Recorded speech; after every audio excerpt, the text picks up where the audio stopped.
Qué bendición, ¿eh? La vida tiene un comienzo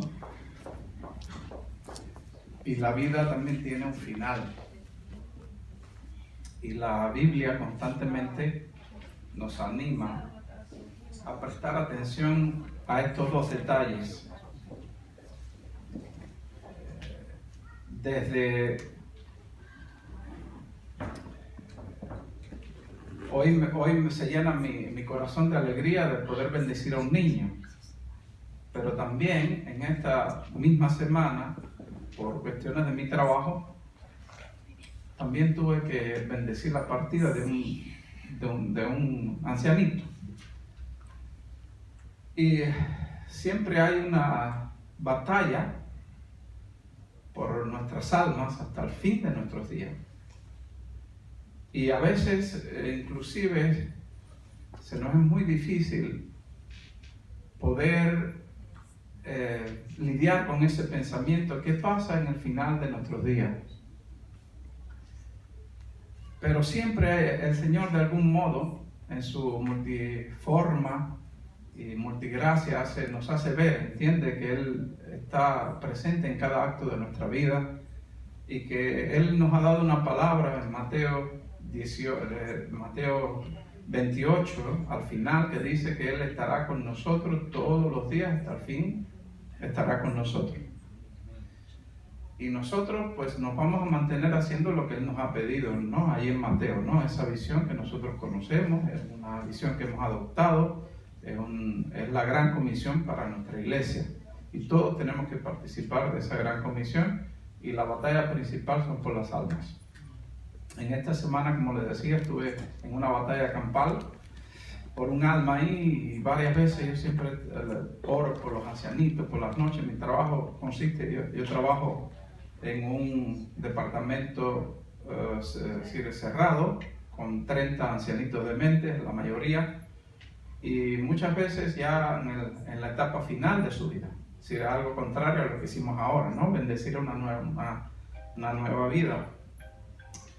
Y cuando estás allí en esa trinchera, batallando por las almas, muchas veces el enemigo dice: yo este ancianito ya lo tengo ya listo, yo me lo llevo, ya está condenado a eso.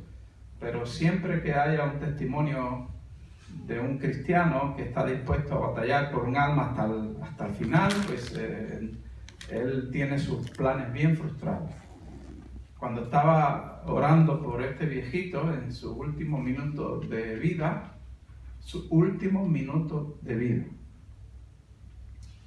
este ancianito, también me puse a cantarle una canción, es decir, una adoración y de esperanza, ¿no?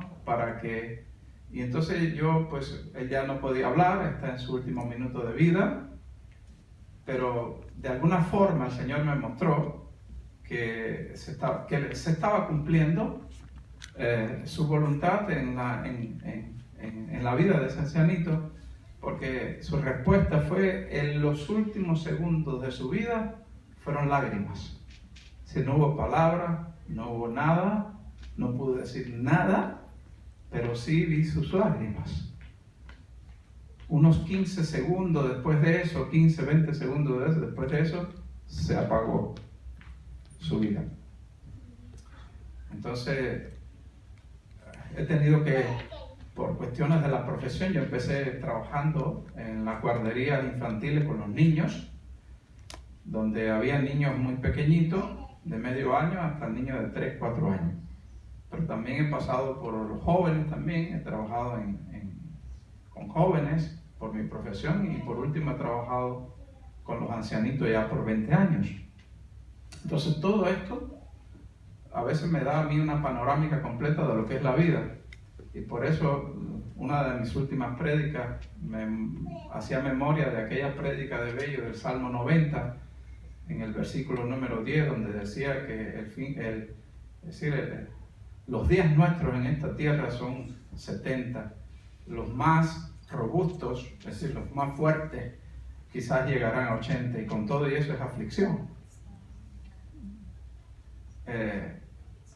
Eso te quiere decir que constantemente la Biblia te viene dando pautas, ¿ves? Te viene dando pautas para que prestemos atención. Que no piensen que vamos a tener toda una eternidad aquí en la tierra para estar haciendo la obra del ministerio que se nos ha encomendado a cada uno de nosotros. ¿Ves? Que la gran comisión ahora es el tiempo de hacerla. Esa gran comisión de Mateo 28 le corresponde a la iglesia hacerla ahora.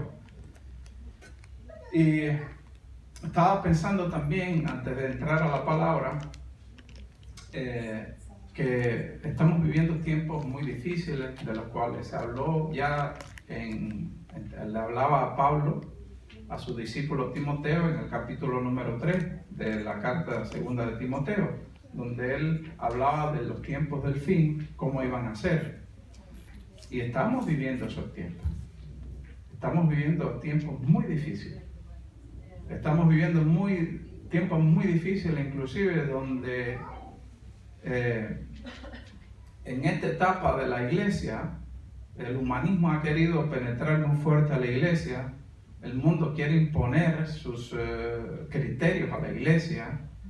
De hecho, esta misma semana, aquí en Finlandia, si se han dado cuenta, y yo lo hice público en el chat de la iglesia, y también en todas partes por ahí, seguramente el que se ha estado moviendo por la ciudad ha visto en los edificios más emblemáticos, como la estación central de ferrocarriles, el periódico Helsinki Sanomat, los lugares más emblemáticos e importantes de Finlandia, se hizo la bandera del movimiento de LGBT. Sí, que representa toda esa gama. ¿Ve? Entonces,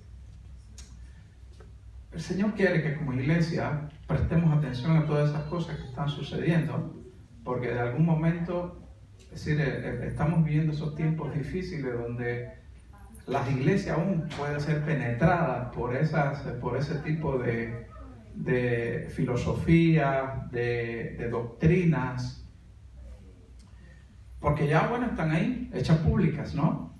Ya han levantado bandera.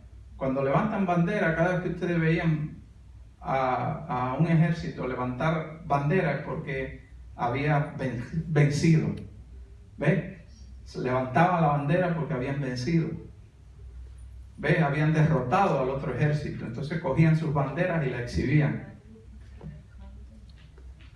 Que nos muestren a nosotros en un país que se dice que el 90%, vamos a decir, es cristiano, porque mayormente, o la base es luterana. Y Finlandia se tiene como un país, es decir, cristiano, mayoritariamente cristiano. Pero están están dejando entrar ese tipo de filosofía y ese tipo de doctrina, lo están dejando entrar no solamente al gobierno, que está apoyando abiertamente estas cosas, sino que también se están tratando de penetrar a la iglesia también. Por ejemplo, hay un gran debate en la iglesia luterana ahora donde están enfrascados los pastores más conservadores de la antigua guardia, es decir, los más ancianitos, con los más jóvenes, están ahí en una discusión si es que aceptan casar o no a este colectivo en las iglesias. ¿Ven? Entonces hay un montón de cosas que están, así que nos muestran, ¿entiendes? De que aún las iglesias pueden estarse amistando con el mundo. Y esto trae consecuencias a la iglesia.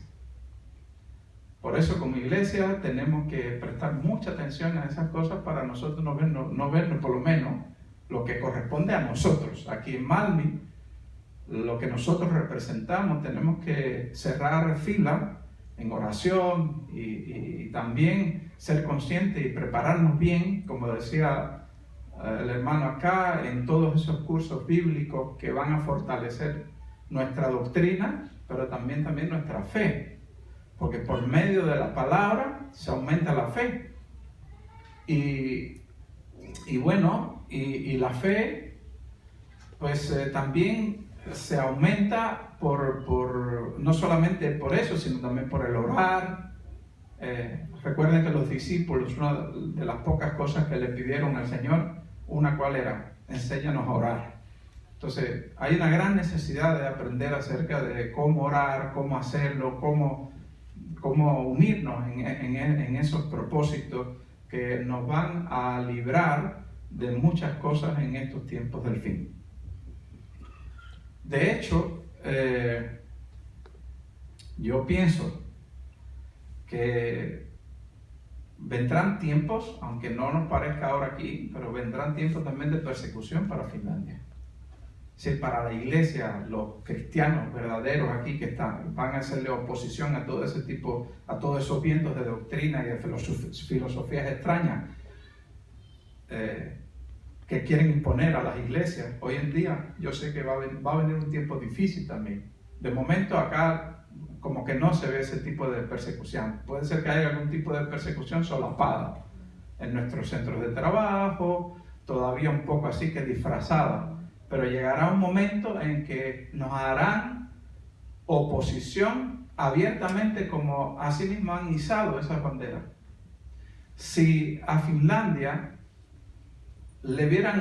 nadie podría imaginarse hace 70 años atrás, o cuando cuando Finlandia estaba en guerra, hubo una gran unidad en medio de las iglesias, un avivamiento inclusive en medio de la iglesia luterana, donde se llenaba la gente a clamar porque había guerra y había muchos finlandeses perdiendo la vida, y esas guerras marcaron esta nación. Fue un tiempo de fortaleza y de crecimiento en todas las iglesias. Nadie se podía imaginar que en ese tiempo que iban a izar en los lugares más emblemáticos de Finlandia, iban a izar una bandera que representa abiertamente a este movimiento, que sabemos que detrás de eso solamente está Satanás, el enemigo de nuestras almas, que quiere destruir la obra de Dios en esta tierra. Entonces, como ya de una forma ya abiertamente levantan esas banderas, y ya inclusive hay debates si sí o si no con el tema del casamiento de personas de ambos sexos. La semana pasada el Señor le dio una prédica acá a la iglesia a través de la hermana María, donde ella hablaba del tema de Sodoma. ¿Cuál era el pecado de Sodoma? Era mucho más que el tema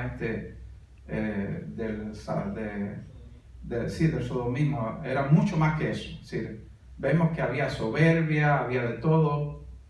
Abundancia de pan. Sí, había de todo, ¿no? Entonces todo eso es un conjunto de cosas que pueden afectar a las iglesias en estos tiempos. Pero bueno,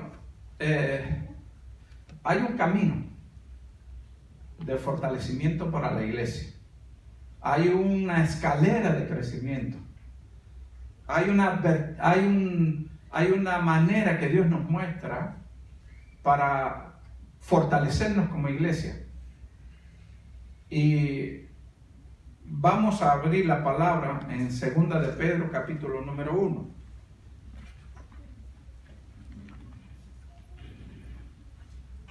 En ese mismo capítulo número 1, hay aquí una escalera de crecimiento, donde a partir del versículo número 5 dice: vosotros también, poniendo toda diligencia. Eso quiere decir prestando mucha atención, haciendo mucho esfuerzo. Cuando tú te apuntas en uno de los cursos de la Global, que hay diferentes niveles, nivel básico, nivel medio, nivel, es decir, un poquito ya más superior, tú te estás preparando y tienes que hacer un esfuerzo, tienes que leer, tienes que responder, tienes que examinarte. Pero eso no lo estás haciendo para tu propio provecho solamente, lo estás haciendo también para el provecho general de la iglesia. A mayor cantidad de gente preparada en una iglesia, mayor fortalecimiento de la doctrina en esa iglesia. Y eso le da menos posibilidad al enemigo de destruir a esa iglesia. ¿Ve? Entonces, todo el esfuerzo que usted haga en lo individual se va a reflejar también en la vida colectiva de la iglesia. La iglesia es un cuerpo y todos nosotros somos miembros del cuerpo. Y la coyuntura que nos une es el amor, pero cada uno tiene una función en el cuerpo. Y si todos los miembros del cuerpo se preparan, pues entonces mayor fortaleza espiritual va a tener esa iglesia. Por eso hacemos hincapié en el discipulado para prepararnos, hacemos hincapié en los cursos de la Global y todo aquello que usted pueda hacer en función de edificarse, de aprovechar el tiempo que se nos ha dado de vida, que es bien corto. ¿Ve? Saque cuenta. Los que están por ahí por 70 ya, los que están por 60, los que están por 50, que vayan sacando cuenta. ¿Cuántos años le quedan de vida? Porque la Biblia es exacta. Yo he trabajado 20 años en un hogar de ancianos y la media de todos los que fallecen ahí es de 85, 80, 85. Es decir, no piense, son muy poquitos los raros los que viven hasta 100. Eso es, ¿sabe? Muy pocos son los que llegan a 100 años. Me refiero con todas sus cualidades mentales y todo. Entonces, aprovechemos bien el tiempo. ¿Ve? Porque siempre teniendo en mente de que lo que nos queda todavía, ¿ve? Por hacer, que no tenemos toda una eternidad para realizar la gran comisión. Pero sigamos, ¿no? Dice así que con toda diligencia, por tanto, por esto mismo, añadid a vuestra fe, ¿qué cosa? Virtud. Y a la virtud, conocimiento. Versículo número 6. Y al conocimiento, dominio propio. Y al dominio propio, paciencia. Y a la paciencia, piedad. Y a la piedad, afecto fraternal. Y al afecto fraternal, amor. ¿Ve? Ahí vemos en esos 3 versículos una escalera de crecimiento. Algo que nosotros deberíamos de involucrarnos cada uno. Cada uno en particular debería de involucrarse en esta escalera de crecimiento. ¿Por qué? Porque no lo estás haciendo solamente para ti, sino lo estás haciendo en beneficio de todo el cuerpo. Y mientras mejor tú te prepares, mientras mejor tú esta escalera de crecimiento la domines y intencionadamente lo hagas, ¿ve? Pues mejor todavía para ti mismo, pero también para tu iglesia. Allí donde el Señor te ha puesto, que es la iglesia local, el cuerpo, donde está formada por todos esos miembros. Entonces vamos al versículo número 8, dice, porque si estas cosas están en vosotros y abundan, no os dejarán estar ociosos, ni sin fruto en cuanto al conocimiento de nuestro Señor Jesucristo. ¿Cuántos quieren saber más del Señor Jesucristo? Amén. Este es el camino. ¿Tú quieres saber más? ¿Sí o no? Si tú lo amas, tú quieres saber más de Él. Tú quieres prepararte más para Él. Tú quieres consagrar tu vida más a Él. Entonces, ¿cuál es la ruta? Aquí la tienes. Es decir, a la fe que ya Él te regaló, le tienes que añadir, ¿qué cosa? Diligentemente le tienes que añadir virtud. Ser virtuoso es alguien que se destaca en su especialidad por encima de la media. ¿Ves? Cuando puede haber inclusive ¿cómo se llama? Toda una orquesta con muchos violinistas. Pero ¿a quién ponen del rol principal como violinista? Mayormente ponen ¿a cuál? Al más virtuoso de todo. ¿Ves? Claro. Aquel que tiene esa virtud de poder hacerlo, quizás se tuvo que sacrificar un poco más. ¿Ves? Quizás tiene un talento natural que Dios le dio, pero encima añadió a ese talento natural, añadió más esfuerzo y se entrenó más, y por eso, pues, llegó a ser un virtuoso. ¿Ves? Y a ese tipo de personas, por lo general, le delegan tareas importantes.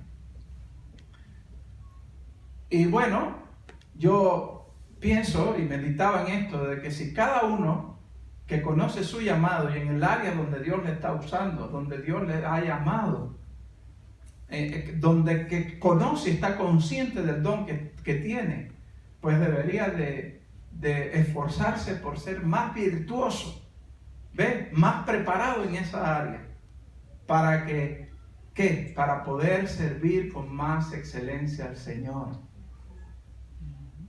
La virtud es una cualidad importante en la vida. Ser virtuoso para el Señor en el área que Él te ha llamado. Pero tienes que añadir esfuerzo, tiempo. ¿Ves? El Señor te ha dado como mínimo 3 cosas importantes. Tiempo. ¿Ves? Te ha dado cómo vas a emplear tu tiempo. Te ha dado también talento y te ha dado tesoros. ¿Cómo tú vas a esas cosas, por lo menos las vas a manejar en la vida? Es muy importante. Pero a esa virtud añadir conocimiento, preparación, estudio, discipulado, universidad bíblica, todo aquello que si estás en el canto, esfuérzate por aprender mejor las técnicas del canto, pero no para lucirte como que yo soy la mejor y que me miren a mí, sino para que la gente pueda mirar al Señor a través de lo que tú haces. No que te miren a ti como el centro, sino que puedan mirar a Jesucristo, como decía el hermano Lelo, como el centro de lo que tú haces. Y que toda esa gloria y alabanza la reciban, ¿ves? La reciba el Señor, no tú. Dice que dominio propio. ¿Ves? Ahí hay que ir añadiendo. ¿Ves? Eso es trabajar con el carácter. ¿Ves? Eso también es parte, ¿no? del fruto del Espíritu Santo. El Espíritu Santo trae un fruto, y uno de esos frutos es justamente el dominio propio. Al dominio propio, paciencia también es parte del fruto del Espíritu Santo. ¿Sí? Cuando Él obra en nuestra vida, Él trae paciencia y también piedad. La piedad es ser compasivo. Dios ha sido muy compasivo con nosotros en todas las áreas de nuestra vida. Aun cuando estábamos muertos en nuestros pecados y deleites, Él de ahí nos rescató con mucha piedad de nosotros, y de ahí nos rescató y nos salvó. ¿Y qué espera de nosotros el Señor? Cuando vamos a la palabra en Miqueas 6:8, que lo hemos repetido muchas veces y esta iglesia domina muy bien ese versículo. ¿Qué espera de ti el Señor? ¿Qué espera? Primero, que hagas justicia, que ames la misericordia y que te humilles delante de Dios todos los días. ¿Ves? Entonces, la piedad es parte de la misericordia. Amar la misericordia es intencionadamente querer hacer eso. ¿Ves? No es así ¿ves? Es algo que tú intencionadamente lo quieres practicar. Y si no estás entrenado en esto, pues añádelo. Haz un esfuerzo y añádelo. La primera vez que hagas misericordia quizás no te salga muy bien, porque quizás no estás bien entrenado en esto, pero mientras más lo practiques, más experiencia vas a acumular en esta área. Y eso va a terminar, ¿qué cosa? Trayendo bien para ti mismo y para tu iglesia. Porque estamos llamados a tener misericordia unos con otros, a mostrarnos la misericordia, a mostrarnos también el amor, ¿no? A la piedad, afecto fraternal. Y al afecto fraternal, amor. Y dice que si todas estas cosas, toda esta ruta de crecimiento, la practicamos, dice aquí que no nos dejarán estar ociosos. Uno de los pecados de los cuales creo que tenía Sodoma era ese. ¿Ves? Ociosos, sin esforzarse a hacer nada. ¿Ves? No había un esfuerzo. Y este camino que el Señor nos ha dado y nos ha mostrado es un camino de esfuerzo. No es un camino así fácil. Es bien angosto. No es muy ancho así. ¿Ves? Es bien angosto. Y requiere mucho esfuerzo para entrar por él y seguir y permanecer en él. Y seguramente que si elegimos esta ruta de la cual ahora estamos leyendo, yo les aseguro que vamos a crecer en el conocimiento del Señor Jesucristo. Esta era la oración frecuente de Pablo a la iglesia. ¿Ves? Que Dios le diera conocimiento y revelación a la iglesia. ¿Ves? Pablo quería eso para la iglesia. Pero seguramente que también, como vemos aquí, ¿no? Pedro también nos da esta ruta. Pero vamos al versículo 9. Dice, pero el que no tiene estas cosas, tiene la vista muy corta, es ciego, habiendo olvidado la purificación de sus antiguos pecados. Aquí hay otro punto muy importante. Si no adoptamos esta ruta que nos propone Pedro aquí, si nos quedamos ociosos y no nos esforzamos en esa ruta que él nos muestra, al final nos quedamos sin el debido conocimiento de Dios, pero al final también se nos olvida purificar nuestras vidas. A veces pensamos que cuando te conviertes a Cristo ya, ¡pum!, Él lo solucionó todo y tú pues ya no tienes que hacer nada. ¿Ves? Pero aquí está el apóstol Pedro hablándole a la iglesia, hablándole a los creyentes, que hay que purificarse. Hay que purificarse. ¿Ves? Hay que purificarse de de nuestros antiguos pecados. También. Que también a veces nos atan. Tenemos muchas ataduras espirituales a veces. Es decir, que no nos ayudan a avanzar. Son obras muertas que se han quedado ahí atadas. ¿Entiende? Que nos atan. Y al final, eso no nos deja avanzar. Porque son como una carga que todo el tiempo nos ala para atrás. Y al final pasa así de que si no tenemos en cuenta esta ruta que nos propone Pedro aquí, dice que, pues bueno, no nos purificamos. Y el versículo 10 dice que si hacemos lo que nos propone Pedro, entonces dice en el versículo 10, dice que no caeréis jamás. Sí, una forma de mantenerse en pie, firme, es por supuesto, por la gracia y la misericordia de Dios. Pero si te mantienes haciendo esta ruta que nos propone aquí Pedro, dice que eso también nos puede evitar de caídas. Cuando estás un poco ocioso por allí, ¿entiendes? Sin purificarte, sin prestar atención a seguir añadiendo conocimiento, fe, a la fe con virtud y esas cosas, ¿no? Esto que nos propone, pues puedes caer muy fácilmente en eso. Puedes caer. Tenemos la palabra del Señor también, que el justo caerá y el Señor lo levantará. Pero tiene que pasar entonces por un proceso de arrepentimiento y todas esas cosas que el Señor es fiel para perdonarte. Pero si estás ocupado en las cosas del Señor, si estás leyendo la Biblia, orando, llevando tu diario de oración, pidiéndole al Señor que te dé revelación y conocimiento del diario por medio de su palabra, pues al final terminas más fuerte espiritualmente. ¿Y qué pasa cuando tú estás más fuerte espiritualmente? Pues puedes resistir mejor al diablo.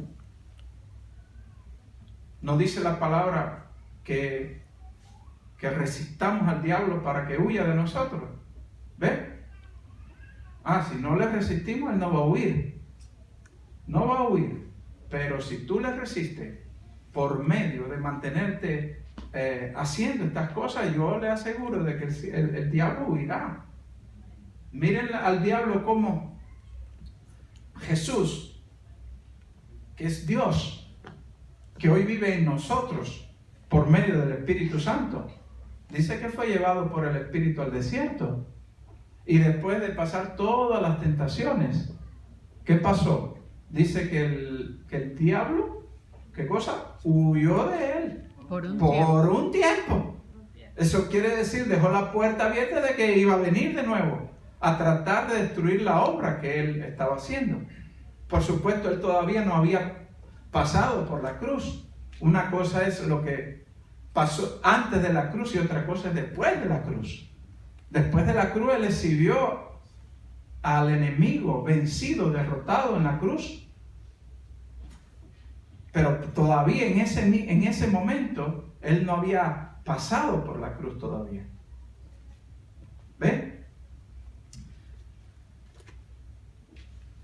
A mí me llamó mucho la atención nuevamente refrescar esta proposición intencionada que nos deja aquí Pedro en su carta. Es una propuesta para nosotros, ¿ves? De mantenernos, ¿no? Sobre todo en estos tiempos que estamos viviendo, que son tiempos de frialdad espiritual, tiempos de lo que ya les hablaba, ¿no?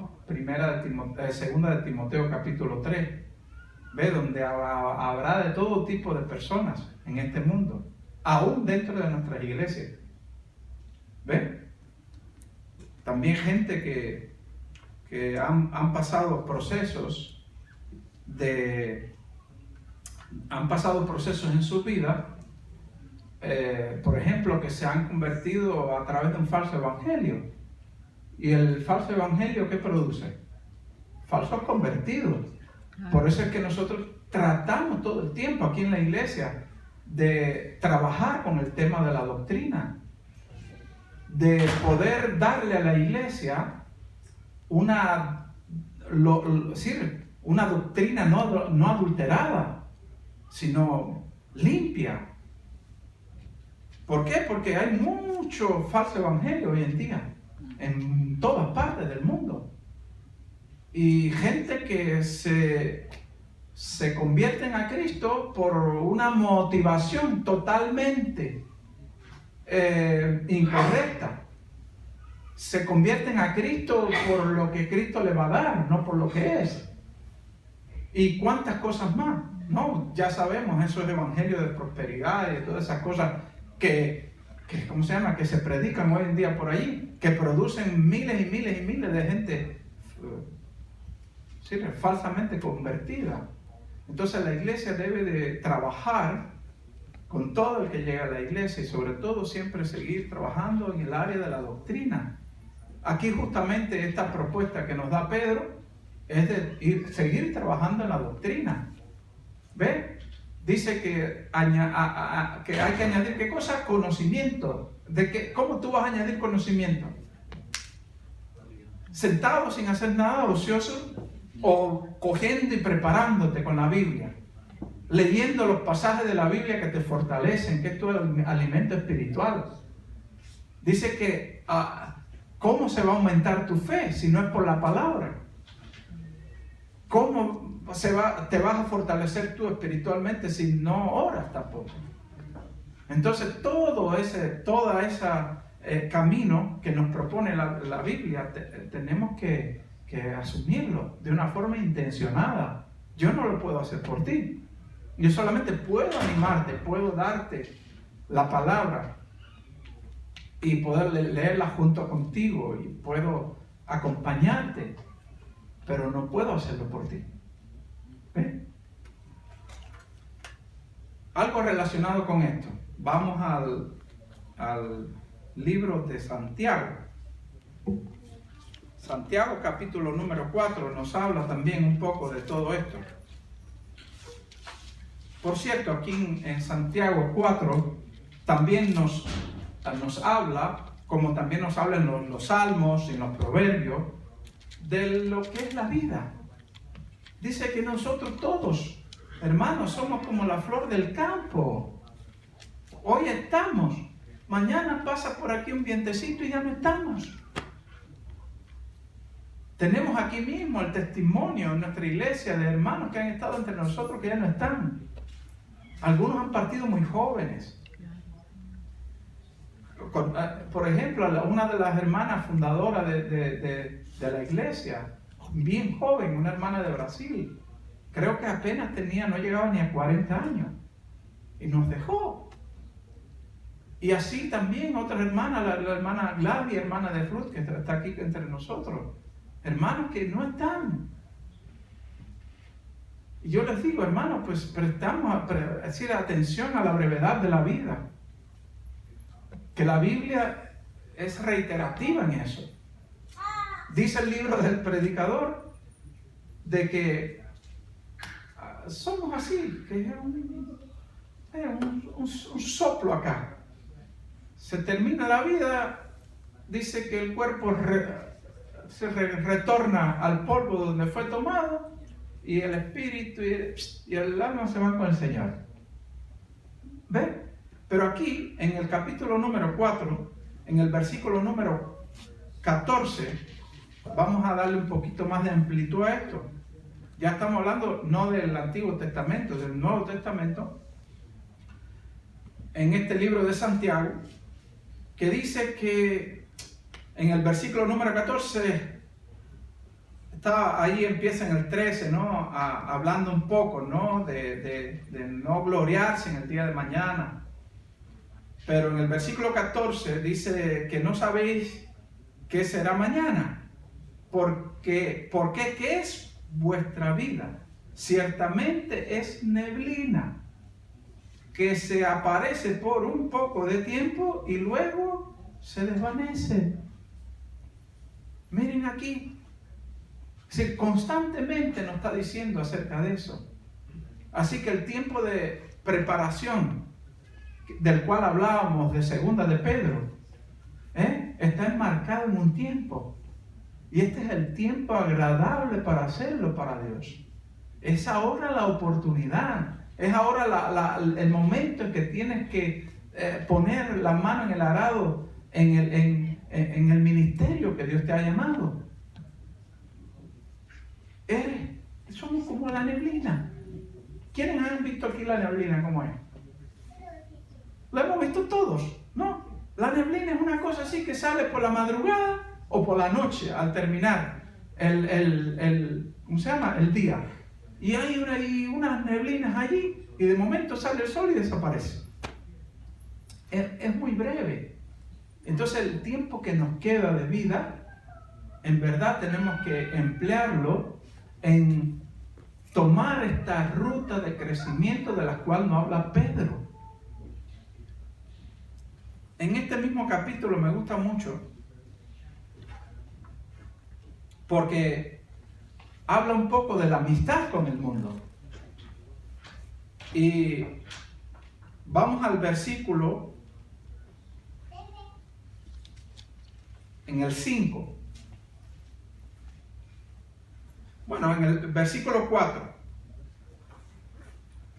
Recuerden que aquí, que todo este Nuevo Testamento, por lo general, el 99,99% fue destinado a la iglesia, a los creyentes.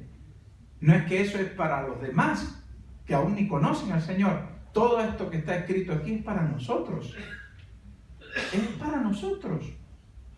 Estas cartas y estas epístolas, es decir, todas estas cosas, eso se escribieron para las iglesias, para los creyentes.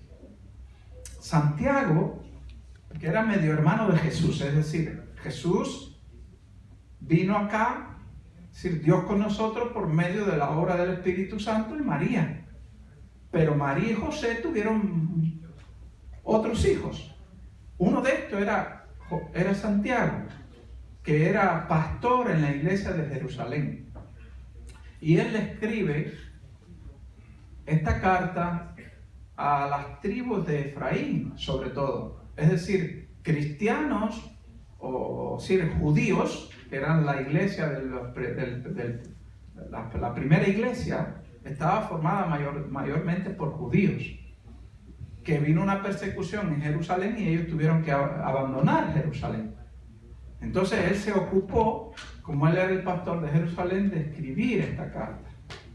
Y desde el principio de la carta, él dice a quién va destinada esta carta. Y va destinada a toda esa gente dispersa en las iglesias. Y aquí, él hace una advertencia muy fuerte. Que no podemos nosotros amistarnos con el mundo. La iglesia no se puede amistar con el mundo. Y menos que menos. A adoptar la filosofía y las doctrinas del mundo. El humanismo, todas esas cosas que nos están tratando de imponer a las iglesias hoy en día. Ustedes se imaginan que si el debate en la iglesia luterana se decide porque le dan la autorización a los pastores luteranos de casar a personas del mismo sexo, que es contraria a lo que dice la Biblia. Es algo abominable para el Señor. Totalmente abominable. Entonces, cuando eso entre allí, van a querer imponer a todas las demás iglesias cristianas, incluyendo a los pentecostales. Le van a tratar de imponer eso. De lo contrario, nos va a venir persecución. ¿Ves? ¿Por qué? Porque nos van a inventar leyes de que no aceptamos a esa gente, que no, ¿entiendes? Que somos racistas contra esa gente y que somos homofóbicos y por ahí para todo lo que ellos quisieran. ¿Ves? Entonces nosotros tenemos que prepararnos en oración, con sabiduría, ir añadiendo a la fe virtud y el conocimiento y todo lo que nosotros necesitamos fortaleza. Pero si tú te haces amigo del mundo, aquí hay una palabra, automáticamente, sea o en individual o como iglesia, no importa. Si te haces amigo del mundo, automáticamente te haces enemigo de Dios. ¿Ve? Eso es así. Vamos a leerlo.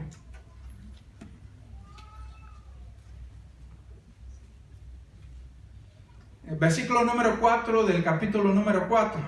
¿No sabéis que la amistad del mundo es enemistad contra Dios? Cualquiera, sea individual o sea como iglesia, ¿sí? Porque hay iglesias que abrazan esa doctrina.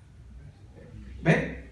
De eso nos advierte la Biblia, que habrá, ¿sí?, iglesias que van a adoptar esas cosas. ¿Ven? Y dice que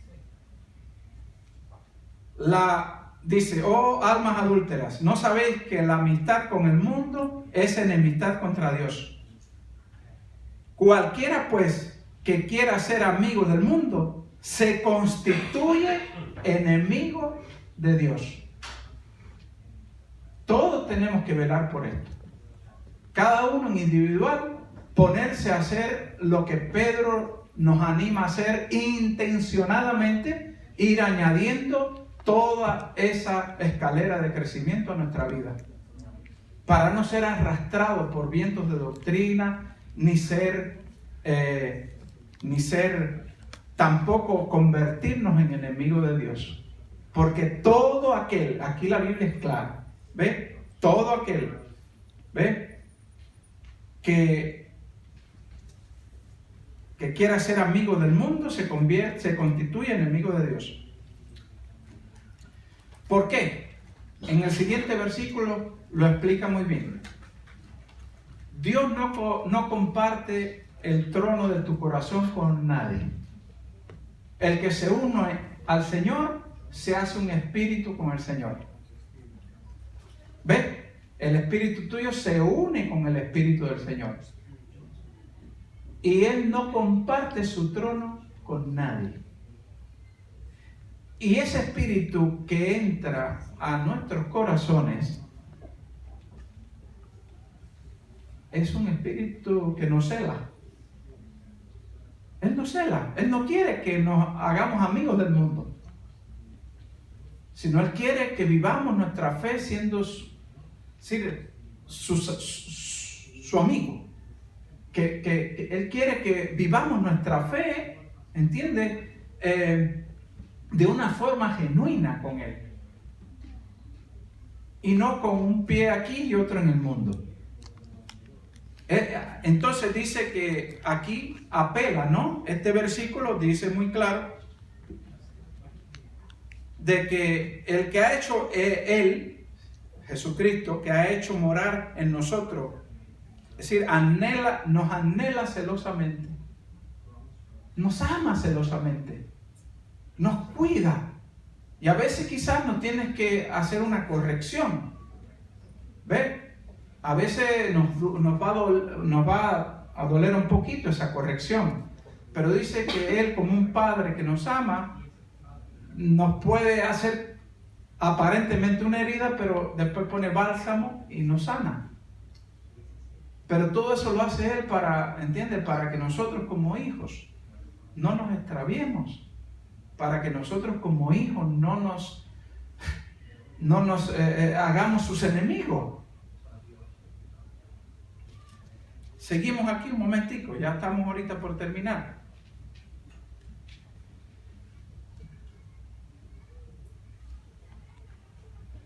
Dice, ¿o qué pensáis? ¿Que las Escrituras dicen en vano? El Espíritu que Él ha hecho morar en nosotros nos anhela celosamente, pero Él da mayor gracia. Por eso dice, Dios resiste a los soberbios y da gracia a los humildes. Da gracia a los humildes. ¿Qué fue lo que nos mandó en Miqueas 6:8? ¿Qué fue? Hacer justicia. Hacer justicia, Amar la misericordia y ¿qué cosa? Y humillarnos. 3 cosas nos pide el Señor. Y una de las cosas aquí sale muy bien a relucir, ¿no? Que nos humillemos. Someteos pues a Dios, resistid al diablo y huirá de vosotros. La forma correcta de resistir al diablo es someternos a Dios. Y Él se va. Él te deja tranquilo, quizás por un tiempo, pero puede volverlo a intentar. Pero siempre que tú le resistas de la forma correcta, Él huirá. Él no tiene parte ni suerte contigo en tu vida. Tú fuiste comprado por la preciosa sangre de Jesucristo. Él hizo ese sacrificio una vez por todas en la cruz. El acta que era contraria, que te era contraria delante de Él fue clavada en la cruz, anulada. ¿Ve? Y tú tienes entrada después de la obra de la cruz, completamente entrada a la victoria.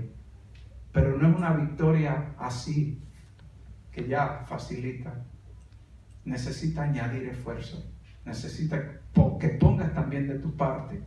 Él hace la obra completa y la hizo, la exhibió, la victoria, pero sí espera de ti que te purifiques,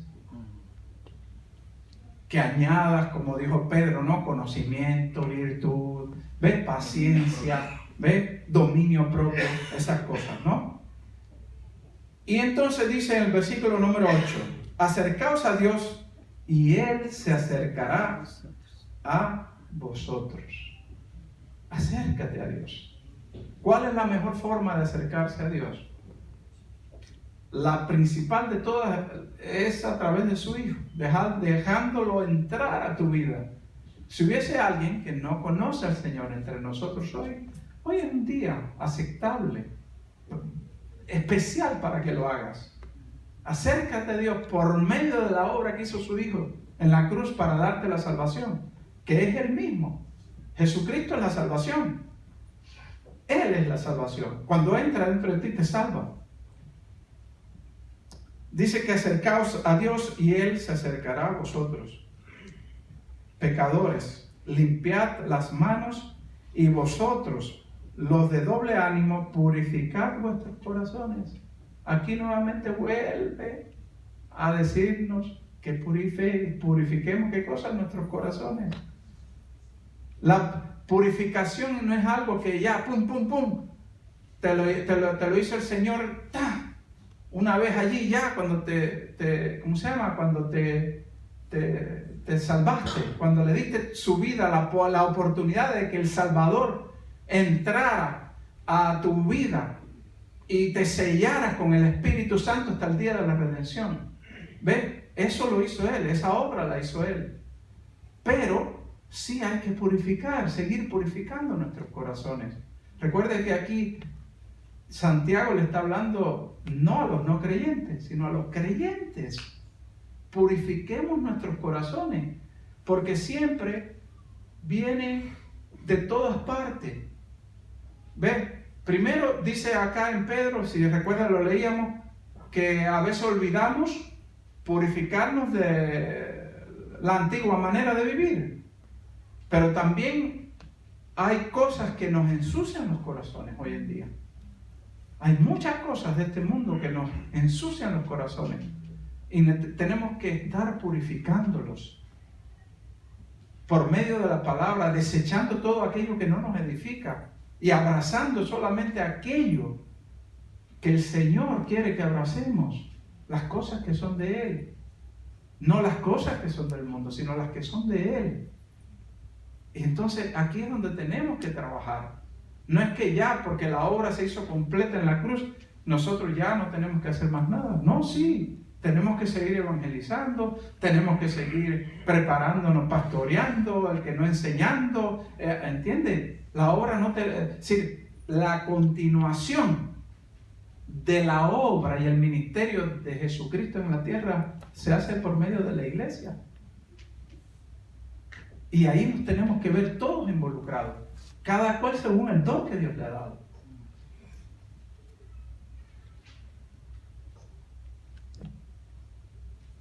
Aquí dice también por acá, en el versículo 9, para ir resumiendo, afligíos y lamentad y llorad, vuestra risa se convertirá en lloro y vuestro gozo en tristeza. ¿Sabe lo que predica el falso evangelio? Que estas cosas no pueden suceder. Sí, Señor. Que siempre estamos ahí, en victoria, riendo. No hay tristeza, todo es... No es así. Si tú, no tomas la ruta correcta para purificar tu corazón y purificar tu vida, y ir añadiendo intencionadamente esas cosas que nos habla Pedro para crecer, se puede convertir, ¿ves? Tu risa en lloro, y tu gozo se puede convertir en tristeza también. A veces hay que revisar. Cuando leía esto hoy, yo decía, me puse teníamos aquí hace tiempo una alabanza, y yo no tengo nada en contra de esa alabanza, ni tampoco, pues nada, pues pudo haber sido de mucha bendición el tiempo que eso se hizo, y según la intención también de cómo se hizo. Yo no sé de todo, pero decía, había una alabanza que cantábamos y que decía, no puede estar triste un corazón que tiene a Cristo, no puede estar triste un corazón que tiene a Dios. No vivo yo, mas Cristo vive en mí, para mí el morir es vivir. ¿Ves? Algo así. El vivir es morir y el morir es Cristo. Y el morir es Cristo, sí. Y cuando tú analizas esto, sí, tiene mucha, es decir, intencionadamente fue creada para el bien. No es que, es decir, no sea así. Un cristiano, a pesar de las pruebas, puede vivir en victoria. Pero lo que, analizando bien esta letra, yo decía, sí puede estar triste el corazón que tiene a Cristo. Porque a veces, ¿cuántas veces no tenemos tristezas? ¿O es que acaso ya después que somos cristianos ya no pasamos por tristezas? Sí que las pasamos. Sí que nos angustiamos. ¿Ves? Lo que pasa es que a pesar de todas esas cosas, ¿ves? Como tenemos al Señor, podemos levantarnos y proclamar esa victoria. ¿Ves? Pero sí que pasamos por esas tristezas, a pesar de que en el corazón está Cristo. De hecho, el Señor Jesucristo, el Dios del universo, por Él fueron creadas todas las cosas habidas y por haber, las visibles y las invisibles, las que inclusive nosotros ni vemos. Dice que todo fue creado por Él y para Él. Pero iba camino a la cruz y dijo, mi alma está triste hasta la muerte. Es decir, que Él no escondió su tristeza. Eso quiere decir que también para nosotros es legítimo también sentir tristeza. Pero una tristeza es aquella que te produce el mundo, y otra tristeza es la que te produce Dios. Son diferentes. Son diferentes tristezas. ¿Ves? La que te produce Dios es para arrepentimiento, tiene muchísimas otras funciones, pero la del mundo es diferente, es destructiva. Es cuando tú te has abrazado al mundo, ¿ves? Y comienzas si eres un verdadero hijo de Dios, comienzas a sentir, ¿entiendes? Cuando el Espíritu Santo está en tu corazón y tú fallas, empiezas a sentir tristeza, porque Él no entiende, Él te redarguye de una forma tal de que te hace sentir de que, oye hijo, algo anda mal, ponte a cuenta conmigo. ¿Ves? Es ese tipo de tristeza, ¿entiendes? Que uno va sintiendo, ¿no? De que el Espíritu Santo te da testimonio a tu espíritu, que, oye, mira, algo anda mal. Hace falta que comiences a corregir el rumbo, que empieces a enmendar las cosas y a ponerlas en su lugar. Eso lo hace el Señor, el Espíritu Santo. ¿Ves? Y claro, tú te sientes triste. ¿Por qué? Porque le ha fallado el Señor. Es un sentimiento muy, entiende, que lo tuvo también Jesús, no porque le falló a su Padre. Él fue obediente hasta la muerte de cruz. Pero nosotros a veces caemos en desobediencia. Y cuando tú caes en desobediencia, el Espíritu Santo te redarguye y tú sientes tristeza. Pero es para corregirte, para hacerte mejor. Déjame ver si hay algo más por ahí que podemos pulir esto aquí un poco más. Del mismo capítulo 4. Bueno, termina allí eso. Bueno, vamos a darlo hasta el versículo 10. Dice que humillaos delante del Señor y Él os exaltará. Ese capítulo, y en realidad toda la carta de Santiago, es muy rica en consejos. Riquísimo. El hermano Antonio, hace unos años atrás, cuando estábamos con él en el discipulado, él hizo un comentario, versículo por versículo, de Santiago. Y es muy bueno. Hay que pedir un día organizar algo para que él lo pueda compartir, porque yo creo que él lo tiene y se anima a hacerlo. Pero se le puede sacar mucho provecho, porque hay muy buenos consejos que no son para la gente del mundo, son para nosotros. Ahí mismo, si tú le quieres sacar más provecho después en tu casa, puedes ver, por ejemplo, los siguientes versículos: de no murmurar entre los hermanos, de no juzgar, ¿ves? Todo un montón de cosas, entiende, que son importantes tener en cuenta. Así que, hermanos, vamos a terminar. Espero que le haya sido de provecho y que la propuesta que nos trajo Pedro de intencionadamente tomar esa ruta de crecimiento, que lo hagamos de una forma en la que, sí, de una forma consciente, de que cuando tú entras en esa ruta, no solamente estás haciéndote el bien a ti mismo, sino que le estás haciendo bien al cuerpo también. Muchas veces, sin querer, ¿ves? Mutilamos al cuerpo de Cristo porque no tenemos en cuenta eso. No nos hemos presentado intencionadamente a entrar en esta ruta de crecimiento. Entonces no tenemos en cuenta al hermano, no tenemos con él paciencia, no tenemos con él, ¿entiendes? No ejercemos el dominio propio. Se crean conflictos, se crean contiendas, luchas, y muchas veces porque justamente nosotros no hemos prestado atención a estos consejos de crecimiento que nos da Pablo en su segunda carta, en el capítulo número 5. Dice que allí, para terminar, que cuando hacemos eso, se nos otorga amplia entrada al reino de los cielos. ¿Cuántos quieren tener esa entrada amplia? ¿Cuántos? Amén.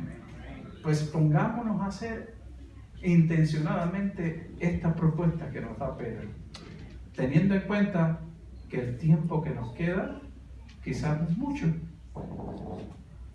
Tengamos en cuenta también nuestras edades, y sobre todo ahora todo aquel que tiene juventud y el que no la tiene también, pero que se ponga a hacer estas cosas, a prepararse, a servir, y que tengamos en cuenta todo lo que dice esos consejos.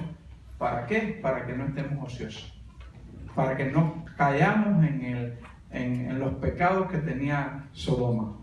¿Ven? Que uno de esos era eso. ¿Ven? Que no estaban, ¿entienden? Había, bueno, ya nos los aclaró la hermana en la prédica el domingo pasado. Pero vamos a ponernos de pie. Hoy hemos podido disfrutar de la palabra, ¿no es así? Amén. Y yo les ruego que hoy, cuando ya lleguen a sus casas, que puedan meditar en esta palabra, que puedan retornar a esa carta de Pedro y también al libro de Santiago, en el capítulo número 4, que fue lo que se predicó hoy, y que podamos revisar cómo andan nuestras vidas. A ver, ¿qué yo estoy haciendo ahora con respecto al conocimiento? ¿Ves? ¿Me estoy yo convirtiendo en un virtuoso? ¿Estoy añadiendo al conocimiento? ¿A la virtud conocimiento? ¿Estoy añadiendo amor fraternal? Es decir, que cada uno empieza a revisar eso. Que revise también cómo anda tu vida. con respecto a las cosas del mundo? ¿Seré que yo me estoy ahora enemistando con Dios a causa de que estoy abrazando las cosas del mundo? Entonces tenemos que hacer una autoevaluación, hacer una a conciencia y decir, bueno, si yo puedo hacer algo para el bien mío y para el bien de mi iglesia, yo lo voy a hacer ahora. Y empezar a poner en práctica este consejo sabio que nos da el libro de Segunda de Pedro. Y que también tengamos en cuenta todo lo demás que hablamos, pero sobre todo eso, que de una forma intencionada podamos entrar en esta ruta de crecimiento. ¿Ven? Amén. Aleluya. Seremos una iglesia con más olor fragante a Cristo, con más excelencia en el servicio, y veremos manifestarse la gloria de Dios aquí y resistiremos al enemigo en estos tiempos difíciles. Pero tenemos que intencionadamente comenzar a entrar en esta ruta que nos propone esta carta de Pedro. Gracias, Señor, por todo lo que tú has hecho en tu pueblo. Gracias porque tu palabra nunca regresa vacía. Gracias que cuando tú la diste para esos cristianos, esos primeros cristianos, para ellos fue fortaleza, fue conocimiento, fue instrucción. Pero también nosotros nos apropiamos, Señor, como iglesia, de toda esta propuesta intencionada que nos hace Pedro en su segunda carta, en el capítulo número 1. Gracias por ayudarnos, Señor. Gracias porque podemos, Señor, humillarnos delante de ti, y tú puedes exaltar después, Señor, a esta iglesia y levantarla como un pilar aquí en Finlandia, que está siendo visitado por corrientes de doctrinas extrañas, por filosofías de hombres que quieren destruir y engañar a las iglesias. Gracias, Señor, que podemos, por medio de tu gracia y por tu misericordia, y porque nos humillamos delante de ti, que tú, Señor, derrames, Señor, desde los cielos más conocimiento tuyo, Señor, a esta iglesia. Que le des más fortaleza espiritual para resistir al diablo. Prepara a cada uno de los miembros, cada uno según el llamado que tú le hayas dado, Señor. Permite que nosotros podamos, Señor, ayudarnos unos a otros, como dice tu palabra en 1 Corintios 12, que podamos ser de edificación unos a otros, que podamos preocuparnos unos por los otros. Si algún miembro de esta iglesia se duele, Señor, permite, Señor, que todos los miembros de alguna forma puedan dolerse con él y ayudarle. Pero también, Señor, si alguien recibe honra por algo que esté haciendo y que esté desarrollando esa virtud de hacerlo bien, que entonces toda la iglesia, como dice ahí mismo en 1 Corintios 12, que si alguien recibe honra, que los demás se gocen con él. Amén. Señor, queremos gozarnos con aquellos que se esfuerzan por edificar sus vidas en tu palabra, por medio de los cursos de la Globa, por medio del discipulado, por medio de ejercer sus ministerios en esta iglesia donde tú le has llamado en este tiempo. Sabemos que son tiempos difíciles, pero queremos como iglesia, Señor, prepararnos para resistir al diablo y hacerle huir, no solamente de nuestras vidas, sino también de nuestro entorno, de nuestra iglesia y aún de Finlandia también. Padre, Señor, gracias que tú eres bueno. Trae, Señor, a nuestras vidas esa pasión por servirte, por amarte, por abrazar las cosas que son tuyas, por amistarnos constantemente contigo y separarnos de las cosas de este mundo, Señor. Ayúdanos, Señor. Sabemos, Señor, que contamos con el Espíritu Santo, el Espíritu Santo tuyo, que está en nosotros, que vive en nosotros, que mora en nosotros, que está con nosotros, que tú has prometido estar con nosotros hasta el fin. Y Él nos ayuda, nos redarguye, nos guía. Gracias que Él es nuestro consejero también por medio de la palabra. Gracias, Señor, que tú levantas a esta iglesia y derramas sobre cada uno de los miembros de esta iglesia, Señor, el conocimiento y la revelación tuya. Gracias que tú eres bueno, Señor. Bendecimos, Señor, nos bendecimos unos a otros y bendecimos toda esta iglesia, desde el pastor hasta el ancianito y niñito más pequeño, lo bendecimos en tu nombre. Te damos toda la honra y toda la gloria, Señor. Amén. Amén. Amén. Amén. Gracias. Aleluya.